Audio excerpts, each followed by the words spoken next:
Om Namo Bhagavate Vasudevaya. Om Namo Bhagavate Vasudevaya. Om Namo Bhagavate Vasudevaya. Om Namo Bhagavate Vasudevaya. Fourth sloka, 9th chapter. Maya tatamidam sarvam Jagadavyaktamurtina Matsthani sarvabhutani Nachaham teshvavasthitaha. In the first three slokas of this chapter, Krishna described the glories of the knowledge of Bhakti Yoga, pure devotional service. In the first sloka, he said that this knowledge will eventually lead to realization of the Supreme Lord, Krishna also.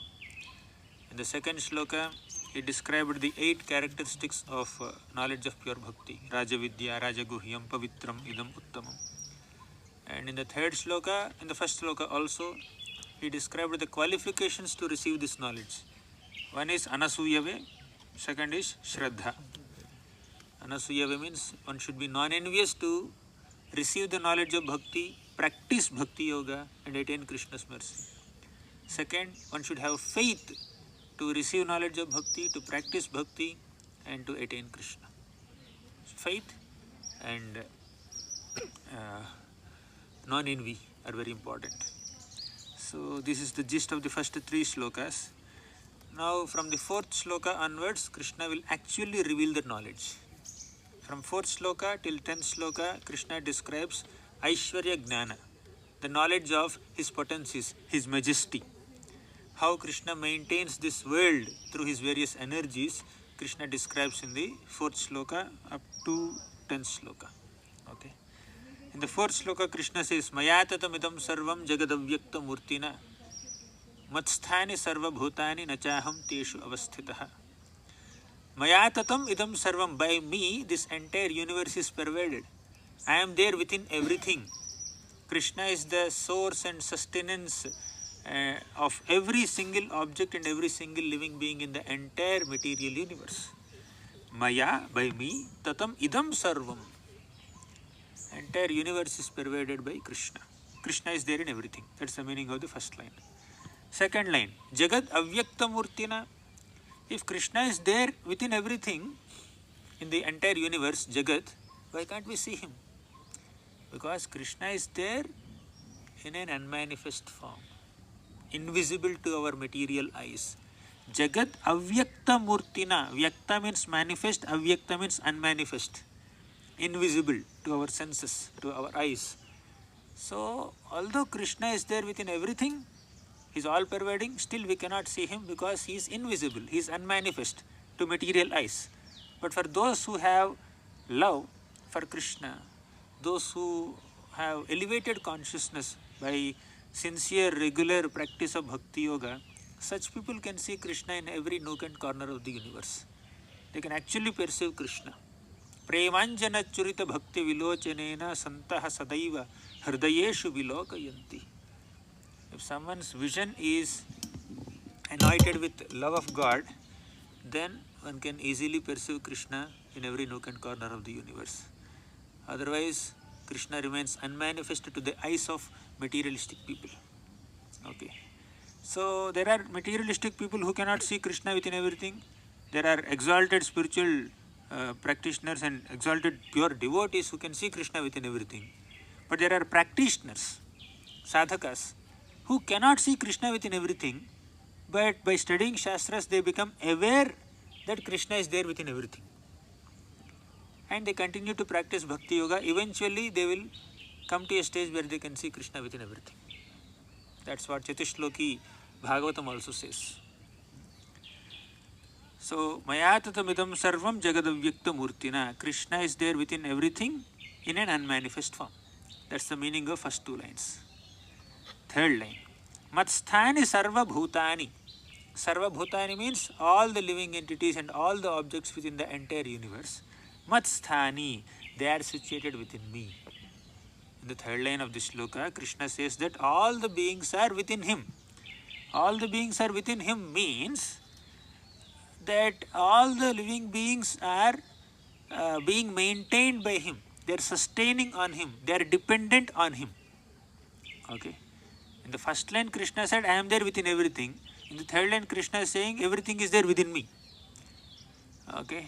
When he says everything is there within me, that means that everything is based on me, dependent on me, being maintained by me, sustained by me.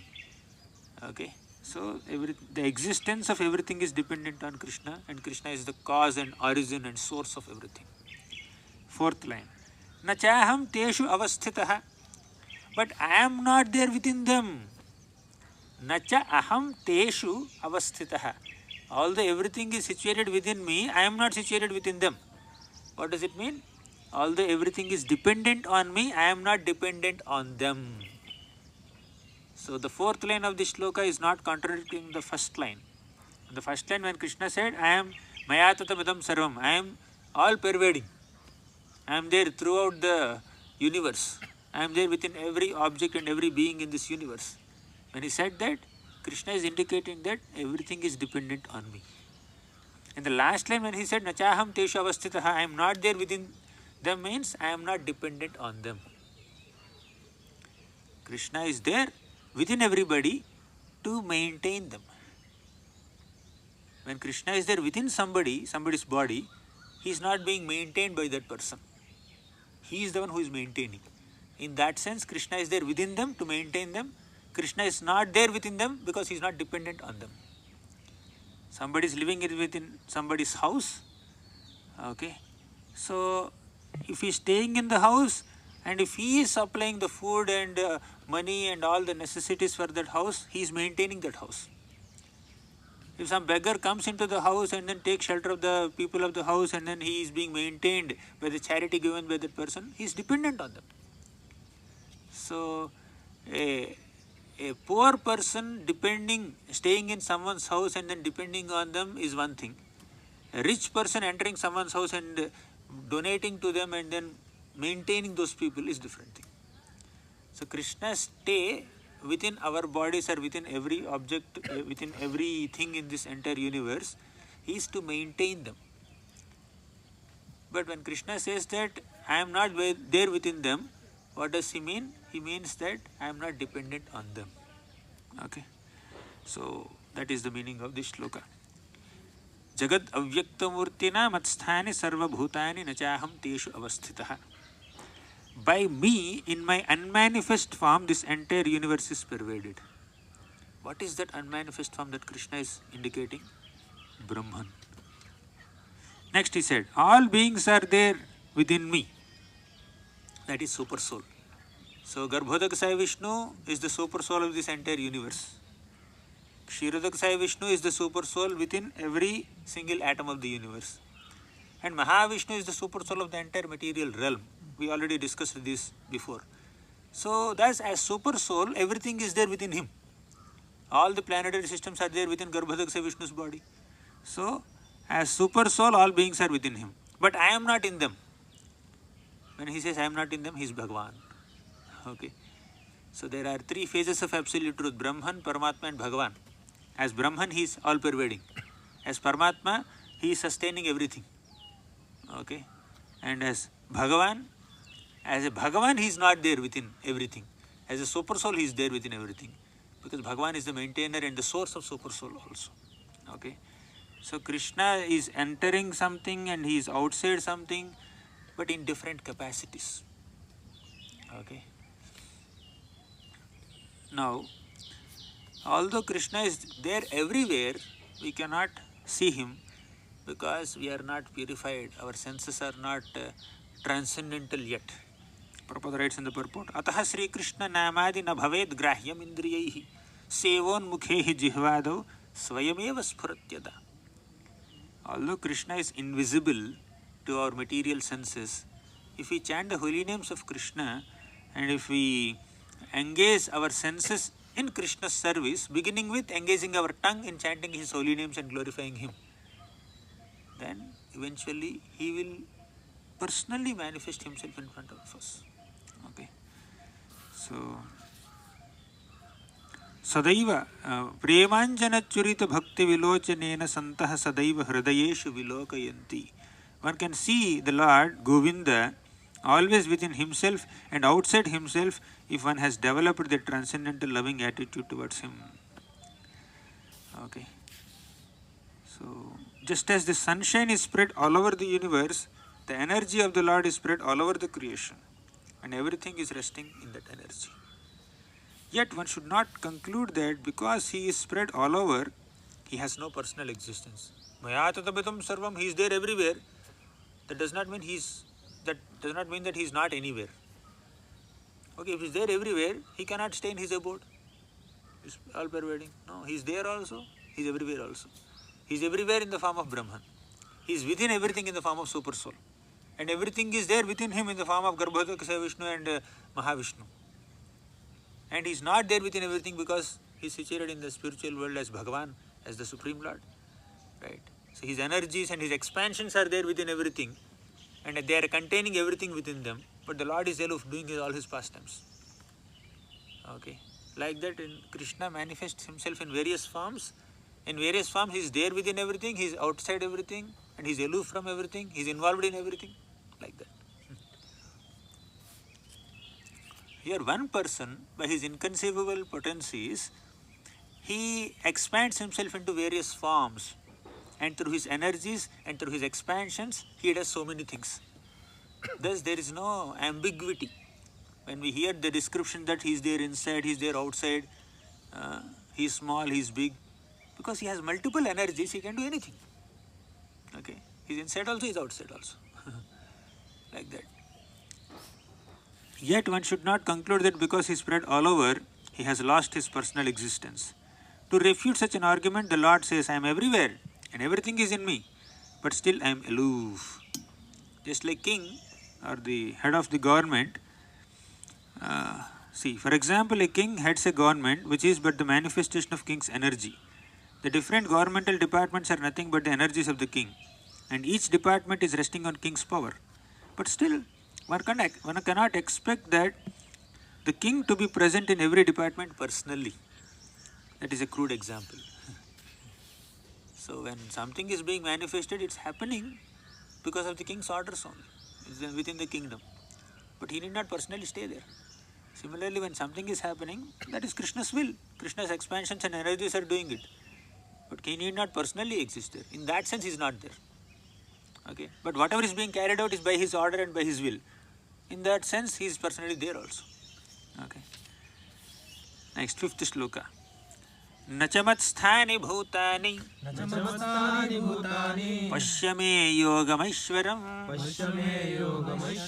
bhutabhrunna-cha bhutastho mamatma bhutabhavanaha nachamat-sthani bhutani pashyame yogamaishwaram. Yet everything that is created does not rest in me. Okay. Earlier he said, everything that is created is sustaining on me. Okay. Matsthani sarva bhutani. Exactly opposite statement he is making in fifth shloka. Nacha matsthani bhutani. Matsthani sarva bhutani and nacha matsthani bhutani. The third line of fourth shloka and the first line of this fifth shloka. They are exactly opposite. Pashyame yogamaishwaram. That's where we need to understand Krishna's opulence, mystic opulence. Yogam aishwaram. Behold my mystic opulence, O Arjuna. Everything is there within me and everything is there not within me. Everything is dependent on me, but nothing is resting on me. Because I am aloof, I am detached. Okay. So, bhuta bhrunna-cha bhutastho mamatma bhuta bhavanaha. Okay. Everything that is created does not rest in me in the sense that Krishna is aloof. And earlier, when Krishna said, Mayatatam, what is that? Matsthani sarva bhutani, all beings are there within me, means they are dependent on me. Now when he says that, Nachamatstani bhutani, what does he mean? Although everything is dependent on me, I stay aloof. Okay, I am not attached to it. Now, something is dependent on you, you are putting your energy and emotions and then holding it. Okay, oh, it's dependent on me, it's dependent on me. I am the maintainer, I am the source, I am the controller, I have to protect him. Otherwise it will just get destroyed. For example, Bharat Maharaj imagined that the deer was dependent on him, and he was even compromising on his own spiritual sadhana and started thinking that he is the maintainer of everything. Okay, he is the maintainer of the deer, he is the protector of the deer. Without him the deer will die. So he was thinking like that. Okay, so there is a conception of when somebody is dependent on you, versus when something is dependent on you, you also have some emotions attached to it. You also have some attachment towards that as a maintainer. Okay. But Krishna says that although everything is dependent on me, I am neutral. Now something is dependent on you, okay, and it is getting damaged like this. Okay, "Arey, bottle chala gaya. Oh, no, my bottle is gone and it may get damaged." You immediately get attached to it. But Krishna created this material universe. Entire universe is dependent on him. But when the entire universe is getting destroyed at the end of day of Brahma or at the end of life of Brahma, Krishna is aloof. He is not affected. Or I have created this universe with so much of energy. I am the creator, I am the maintainer, I am destroyer. See, a creator cannot be destroyer. Can you understand this? But Krishna is creator also, destroyer also. You create something and you maintain something. How can you stay aloof when it is getting destroyed? Krishna can stay aloof. Okay. So in that sense, nacha matsthani bhutani. So everything rests on me because I am the source, I am the maintainer. But nothing rests on me because I am aloof, I am detached, I am neutral, I am not bothered. It's all material energy happening. But in spiritual activities, Krishna is not neutral. He is very much attached. But as far as material activities and material realm is concerned, Krishna is detached. Okay, he just sets things into action. They are continuing to do according to his will. Okay, so Pashyame Yogam Aishwaram. This is the mystic opulence.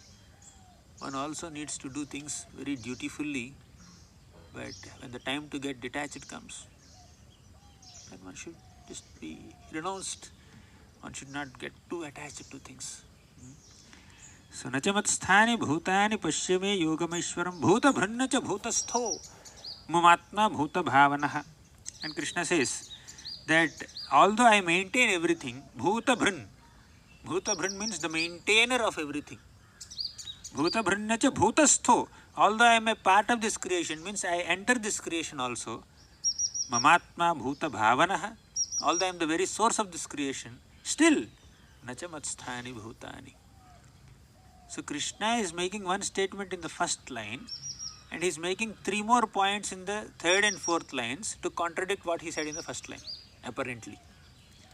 In the third and fourth lines, what is he saying? Bhuta bhrun. I am the maintainer of everything. Second, na bhutastha. I am the part of this creation. Okay. I am not a part of this creation. Okay. Na bhutastha means I am part of this creation. Means he is not part of creation, but he enters this creation. Okay. As Garbhodakasaya Vishnu, the Lord enters this material world, material universe, but he is not a part of this material creation. He is there, but he is aloof. Okay. Now you belong to one country, you enter another country, you entered it, but you are aloof. What's happening there? Okay. So your attachment at your home, you just went for a temporary visit and then you are outside. Okay. You are not too much attached to the affairs there. So, bhuta bhrunnacha bhutasto. Although he is the maintainer of everything, nacha bhutastho. He is not a part of that creation. Mamatma bhuta bhavanaha. Because I am the source of this creation. So, he is the source of creation and he is the maintainer of creation. But he is not a part of creation and he is aloof. Right? He is, nothing is resting on him. In that sense, he is aloof. So, all these apparently contradictory concepts and truths about Krishna only reveal his mystic opulence. That's why Krishna says, Pashyame yogam Aishwaram. Behold my mystic opulence, O Arjuna. I am there within everything, I am outside everything. Everything is resting on me, but nothing is resting on me because I am neutral. Everything is dependent on me, but I am not dependent on anything.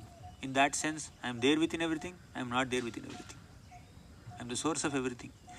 So like that Krishna says so many things, and 4th and 5th slokas are quite confusing at times, but we need to understand the context and the explanation based on what Prabhupada and Visvanath Cakravarti Thakur and Baladeva Vidyabhushan has given us. So whenever I am explaining, I am just taking inputs from different places. Prabhupada, Visvanath Cakravarti Thakur and Baladeva Vidyabhushan. Mainly Prabhupada. So he is not directly concerned with the maintenance of this universe. Although he is the maintainer of everything, he just outsources it. He just tells his expansions, you take care of it. Oh Vishnu, you take care. Brahma, you take care of the creation department. Vishnu, you take care of the maintenance department. And Shiva, you take care of the destruction department. Okay? So these three are they are one with the Supreme Lord, but they are representing him in executing various things, various duties. They are his representatives and they are one with the Lord in purpose, not exactly same personalities as the Lord. Let's read the purport now, slightly. He says that although everything is resting on him, he is aloof. The planetary systems are floating in space, and this space is the energy of the Supreme Lord. But he is different from space, he is differently situated. Therefore, the Lord says, although they are situated on my inconceivable energy, as the Lord I am aloof from them. This is the inconceivable opulence of the Lord. Pashyame yogam Aishwaram. The Lord explains this fact. Although he is the maintainer and sustainer of the entire material manifestation, he does not touch this material manifestation. Simply by his supreme will, everything is created, everything is sustained, everything is maintained, and everything is annihilated. By his will, through his energies, through his expansions, he is doing everything, but he is aloof. Okay. 6th shloka. यथाकाशस्थितो नित्यं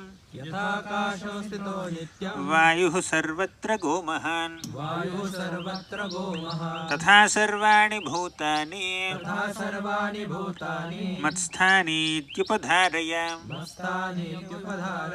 यथाकाशस्थितो नित्यं. Krishna gives a beautiful example. Akasha means sky or ether. Yatha akasha sthito nityam vayuhu. Vayu means air. Although air is there within the sky or ether is like whatever is there, everything within. And within that sky there is air. Okay. Yatha akasha sthito nityam vayuhu sarvatra gomahan. This vayu goes everywhere. Being situated in the sky, the air is all-pervading. It enters everywhere. Okay. Similarly, tatha sarvani bhutani matsthani upadharaya. Okay. In that way, all the living beings are resting within me. Okay. Understand that as the mighty wind blowing everywhere rests always in the sky, all the created beings, although they are all over the universe, they are resting on me. So air cannot go anywhere beyond the ether, beyond the sky. Air is all-pervading. It can enter every nook and corner. But every corner that the air enters is already within the sky. Is it not? Similarly, the living entities also, they can go anywhere, they can do anything. But whatever they are doing is within the realm of Krishna's energies. They are all within me. They are all resting on the Lord. Is it clear? So, however all-pervading the air may be, it cannot surpass the boundaries of sky. Similarly, however powerful the living entities may be, they cannot surpass the power of the Supreme Lord. They cannot become independent of the Supreme Lord. They have to operate within the limits set by the Supreme Lord. Fine. So all living beings are resting on Krishna. Prabhupada writes, this example is clear? Prabhupada writes, similarly, all the wonderful cosmic manifestations are existing by the supreme will of God, and all of them are subordinate to that supreme will. As we generally say, not a blade of grass moves without the Supreme Personality of Godhead sanction. Not a blade of grass moves. Thus everything is moving under His will. By His will, everything is being created, everything is being maintained, and everything is being annihilated. Still He is aloof from everything, as the sky is always aloof from activities of the wind. But the sky is not attached where the wind is going. Within the sky, the wind is blowing everywhere. Wind is all-pervading. But what the wind does and where it goes and how it's very hot at times, it's very cool at times, early morning or in evening, you go to Madan Mohan temple, wind blows, it's quite cold, you have to close your ears and you have to put your shawl or monkey cap on you, so it's quite cold, you may catch cold. So sometimes, now summer is coming up in couple of months, then wind blows, and it's very difficult to tolerate that wind, hot wind. So, but sky, although it is containing the wind, the sky is not attached to it. So, air is doing many things, and air is operating within the limits of the sky, but the sky is not attached to what's happening with the wind. Similarly, all the living entities are doing many things. They are going everywhere, but they are all dependent on the Supreme Lord, they are resting on the Supreme Lord, but the Lord is independent of them. Next, 7th sloka. Sarva bhutani kaunteya Sarvabhutani kaunteya prakritim yanti mamikam prakritim yanti mamikam kalpakshaye punasthani kalpakshaye punasthani kalpadau visrujamyaham. kalpado visrujamyaham. From 4th sloka till 6th sloka, 4, 5, 6, in these 3 slokas, Krishna described how he maintains the entire world. And he also spoke about his inconceivable material energies by which he maintains this world. Now 7th and 8th slokas are describing how Krishna creates the material world and destroys this material world through his energies.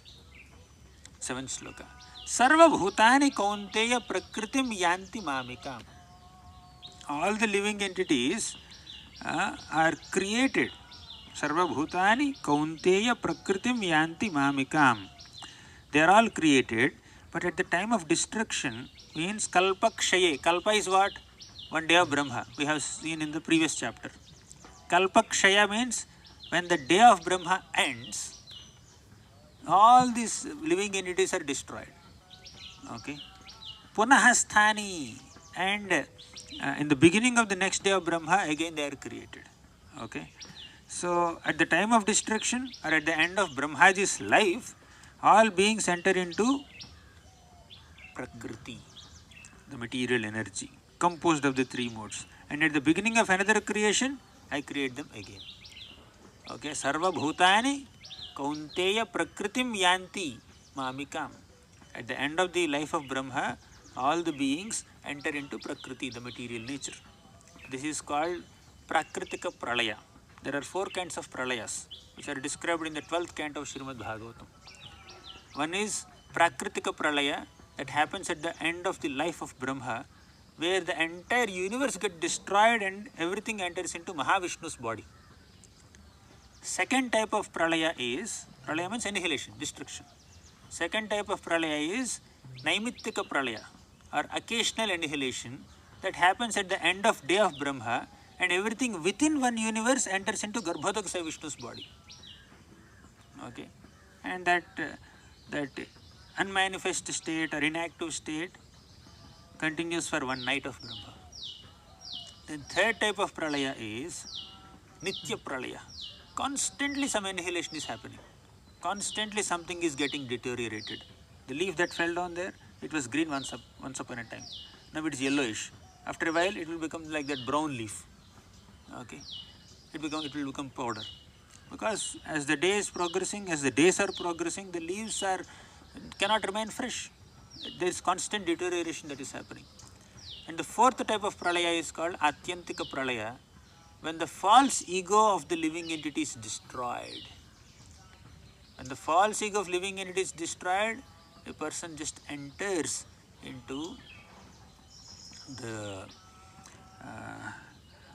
spiritual world. This is called liberation. Okay, false ego is the reason for the entanglement of the materialistic living entity. When that is destroyed, when that false ego is destroyed, means when the person stops identifying himself with the material body and the material world, and if he realizes that he is spirit soul, then that is called Atyantika Pralaya, means destruction of false ego, where a person can get liberated and he enters the spiritual realm. Okay.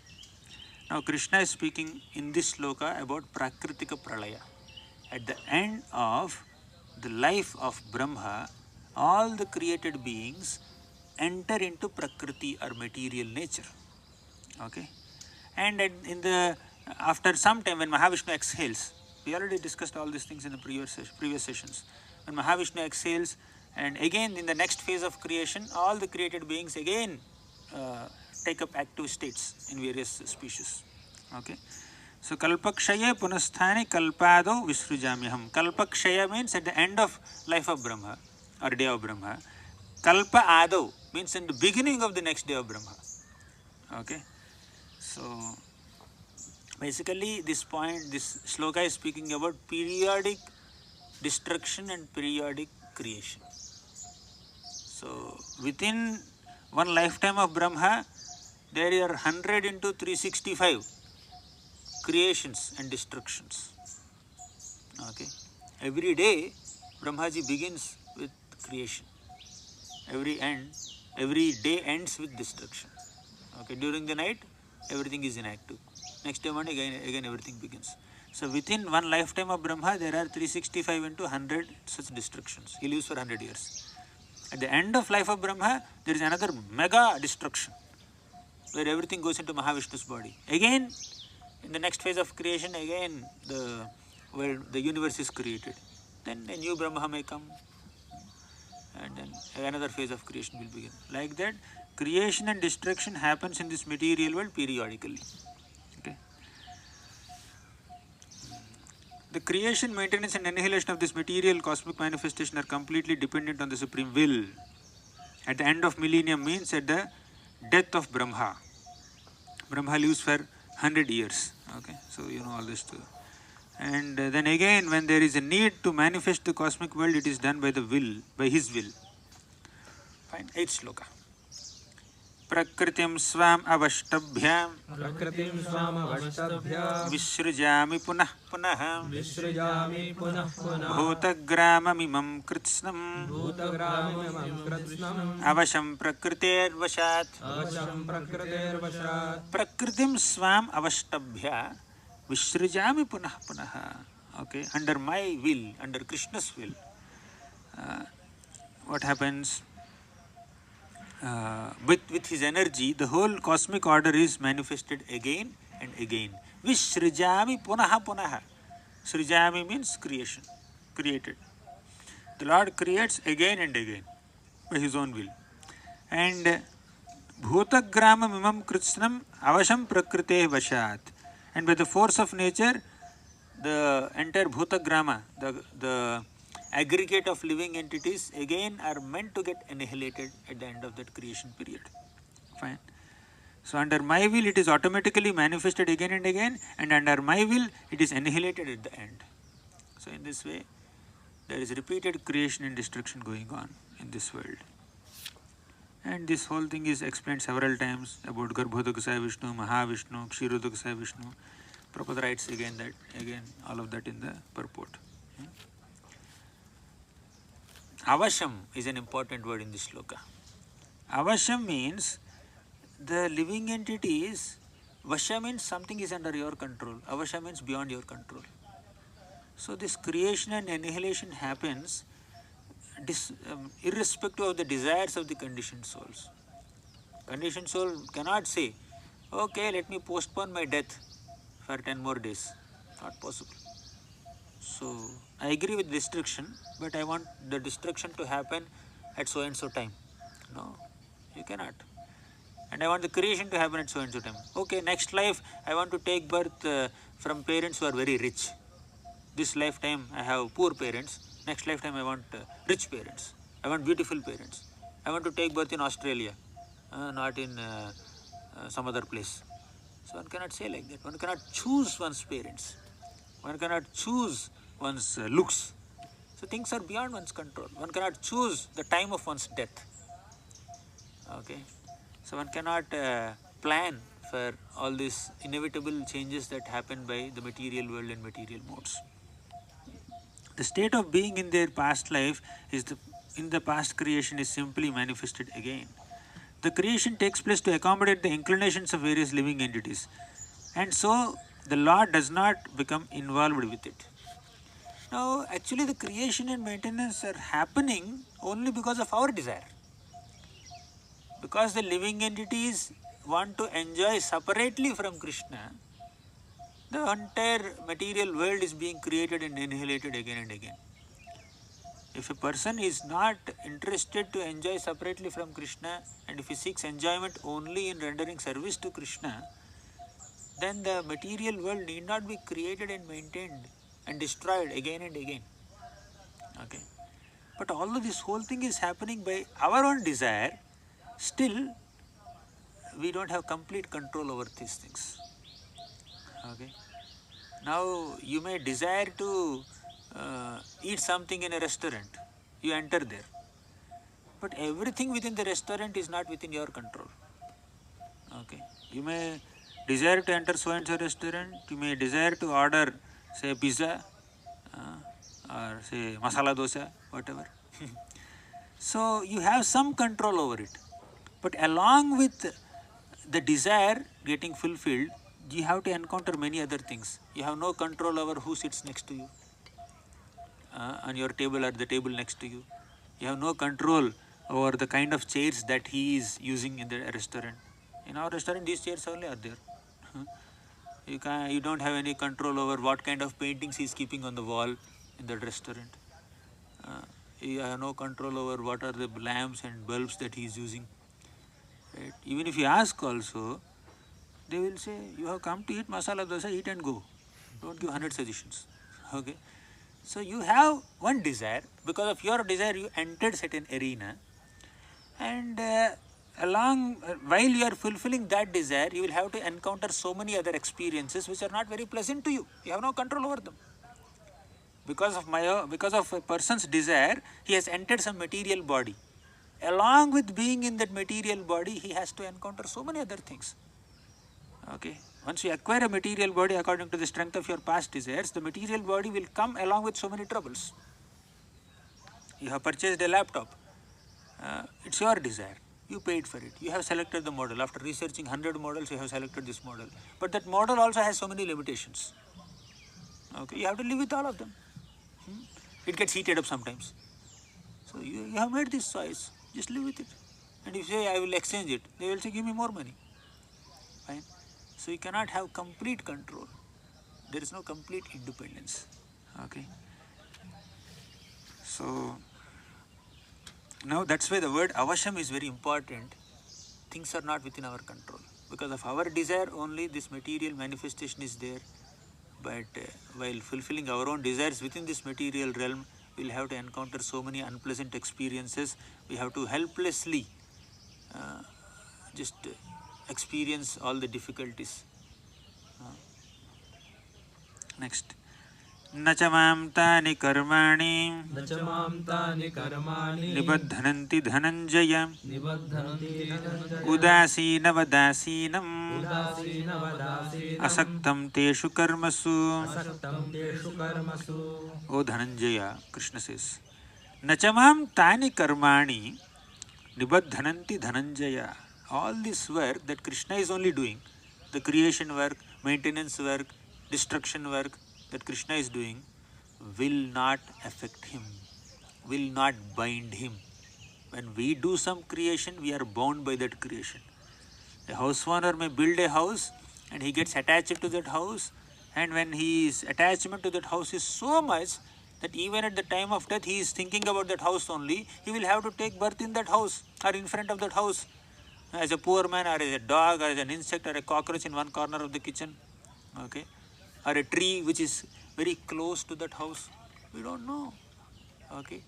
So when we create something, we get attached to that creation. But Krishna creates everything, but he is not attached to anything in the creation. Can you just imagine the height of his renunciation? One of his opulences is renunciation.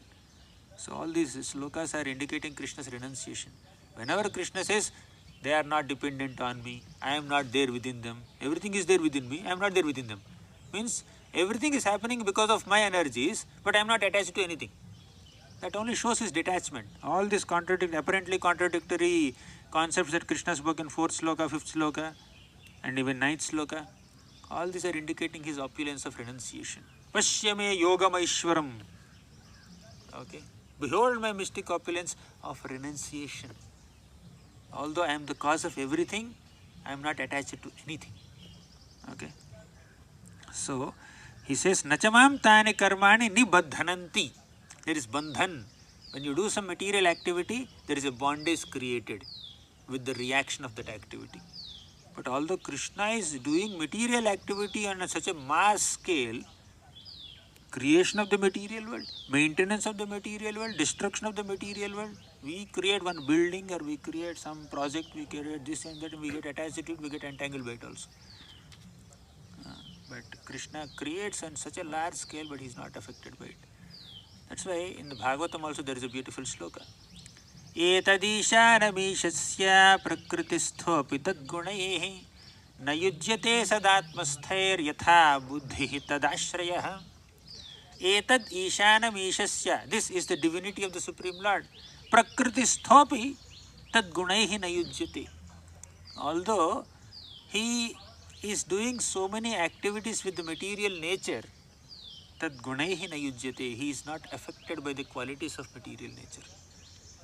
Okay, that's the greatness of Krishna. He is unaffected. Same thing Krishna is revealing here. Nibaddhananti dhananjaya. They cannot bind me. Udasinavad.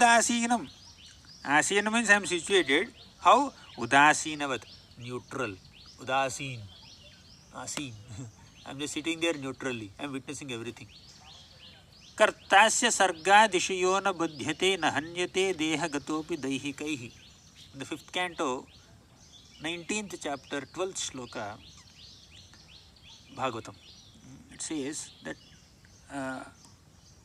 Kartasya sargadishu yo na badhyati. Although Krishna is the Karta, the doer, the performer of this entire creation, he is not affected by it. Yo na badhyati. He is not bound by it. He is not entangled by it. Kartasya sargadishu yo na badhyate nahanyate deha gatopi daihikaihi. Although Krishna takes up so many forms in human species and non-human species, he is not affected by the qualities of those bodies. Okay, and just like he took a Varaha form, whatever experiences a regular hog is experiencing, that is not experienced by Krishna. He is always divine. Okay, so next is Drashturna Drugyasya Gunair Vidushyati. Although Krishna witnesses so many things, he is not affected by it. Okay. Now when you witness something, if you like it, you get excited. A meat eater is there. He may see some innocent animal is being slaughtered to take its meat, and this meat eater gets excited. But a compassionate soul will feel compassion. Oh, this poor innocent animal is getting affected like this, just to satisfy the tongue of some meat eaters. So these innocent animals are being killed like this. Somebody will feel compassion like that. So there is affect. There is when you see something that gets affected, that creates an impact on you, you get affected by it depending on what is your consciousness, what is your mood. Okay, but Krishna, although he witnesses so many things, he can remain neutral. He can remain unaffected. Fine. So udasina vadasinam asaktam teshu karmasu. Asakta means without any attraction or attachment. So he is in the spiritual world, he is always engaged. Atmarama. His Atmarama means he is self-satisfied. Aptakama. All his desires are automatically fulfilled. He is eternal, blissful, and he has spiritual activities, but he has nothing to do with these material activities. Material activities are being created, carried on by his different potencies. but he remains aloof. He does not interfere with the minute details of all these things. Just like a high court judge, he may give a punishment of say 10 years or 20 years imprisonment to somebody, or he may give reward to someone because you have saved so many people, you are great, like that he may reward someone. So, but the court judge is not affected. Now when the sun rises, all the birds are very happily singing. Now you can see the chirping of birds in all these trees. So when the sun rises, the birds will enjoy. Cakravarti bird will enjoy. And the lotuses will bloom like this. But along with the sunrise, all the thieves and rogues, they get affected. During the night, all these thieves will go and steal from different places. But when sun rises, these thieves and rogues will lose that opportunity. You cannot go and steal in daylight, generally. So now, is the sun affected by all this? Sunrise and sunset are having different impacts or influences on different people according to their own consciousness, but the sun is unaffected, he is neutral. Okay? Sun is not attached to these birds, I want to give joy to the birds, that's why I will rise. Or I want to trouble these thieves, that's why I will rise. He is not thinking like that. He is just rising and setting according to the supreme will. Because the Supreme Lord has appointed him, give light to this material universe and travel like this. You give light on this hemisphere during these 12 hours, and on the other hemisphere you go and then give light there. So like that sun is traveling according to his own course. Okay, he is unaffected. Last sloka in this section. Basically the gist is, bondage arises from desire and attachment to action and its results. Although Krishna is performing so many actions, he has no desire to perform this action of material creation. He has no attachment to the enjoyment that comes through this. He does not enjoy in that plane. He has no attachment to acting like this, and he is not attached to the results of these actions. Attachment to action and attachment to results of action. These two will create bondage, but Krishna is not bound because he has no attachment to action, he has no attachment to the results of action also. Fine. 10th sloka. मयाध्यक्षेन प्रकृतिः मयाध्यक्षेन प्रकृतिः सूयते सचराचरम् सूयते सचराचरम् हेतुनानेन कौन्तेय हेतुनानेन कौन्तेय जगद्विपरिवर्तते जगद्विपरिवर्तते मयाध्यक्षेन प्रकृतिः सूयते सचराचरम्. Maya adhyakshena, under my superintendence, Krishna is saying, prakritihi, this material universe, material nature, suyate sacharacharam, is producing all moving and non-moving entities. The bodies of moving beings and immovable entities are being created by Prakriti under the superintendence of Krishna. Mayadhyakshena prakritihi suyate sacharacharam hetunanena kaunteya, under its rule, O Kaunteya, jagad viparivartati.